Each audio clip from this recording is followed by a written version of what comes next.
શ્રી કૃષ્ણ. જય હો, મંગલમય હો. હરિઓમ તત્સત. શિવના 3 અર્થ થાય. શિવ એટલે કલ્યાણ. આપણે આપણી માટે પ્રાર્થના કરીએ અને કહીએ, પ્રભુ અમારું કલ્યાણ કરો. શિવ શુભ છે. આપણા સગા સંબંધીઓ, મિત્રો, સમાજ, પાડોશીઓ માટે શુભ કરતા છે. તેથી તો પત્રિકામાં આપણે શુભેચ્છા લખીએ અને વિશ્વનું મંગલ ઈચ્છીએ. આપણે રોજ શિવજીને પ્રાર્થના કરીએ છીએ, પણ શિવજીને સમજવા માટે આપણે 32, 35, 40 પગથિયા ચડશું, ત્યારે શિવજીને આપણે ઓળખી શકીશું કે શિવજીને મહાદેવ શા માટે કહેવામાં આવે છે. હા, પ્રભુનું બનાવેલું જે કાંઈ તત્વ છે, જે એનું મહત્ત્વ છે, એ બધું જ શિવજીને ધરાય છે. શિવજીમાં 35 કે 40 સુધી જે પગથિયા છે શિવને પામવાના, એવા પગથિયા કોઈ પણ દેવ માટે નથી. કોઈ દેવ શિવને તોલે નહીં આવે. સુનો, શિવજીને પામવા માટે આપણે પહેલાં જાણકારી તો મેળવીએ. આપણે મસ્તકથી આપણે દર્શન કરીએ. જો મેં ચિત્ર આપ્યું છે તમને. સૌથી પહેલું જટા છે. તો જટામાં આપણા જીવનના બધા કોયડાઓ સમાયેલા છે.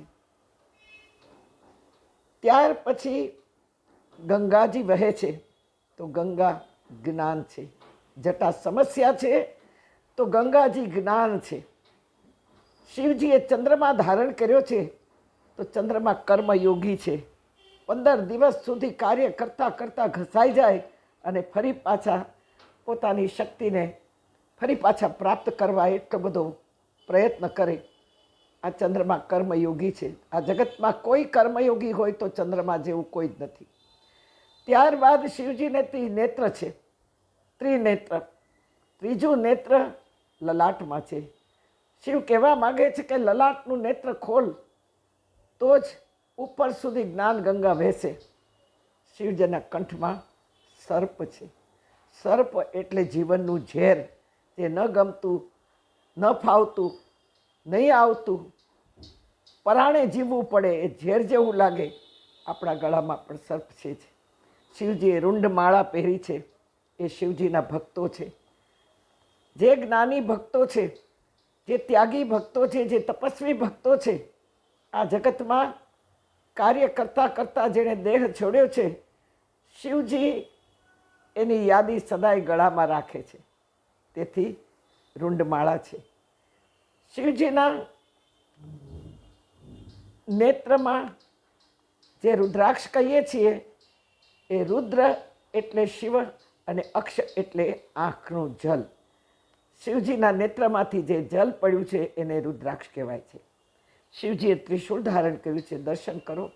આ 3 પ્રકારના દુઃખો છે. જો મેં આગળ કહી દીધું છે બે દિવસ પહેલાં, શારીરિક, માનસિક, આર્થિક, આવા 3 પ્રકારના અનેક દુઃખો છે, પણ એને મુઠ્ઠીમાં પકડવાના. શરીરને અડવા નહીં દો કે જેથી દુઃખી થઈ જવાય. તેથી શિવે આ ત્રિશૂળ પકડીને આપણને બહુ મોટો સંદેશો આપ્યો છે. શિવજીના હસ્તમાં ત્રિશૂળને વીંટેલું ડમરું છે. જ્યારે આ દુઃખો સતાવે ત્યારે નાદ બ્રહ્મ એટલે જપ કરો, આવું ડમરું શીખવે છે. શિવજીને જલ ચડે છે. જલ એટલે જીવન છે. જલ વગરનું જીવન ન હોય. જલ ન હોય તો આ શરીર સમાપ્ત થઈ જાય.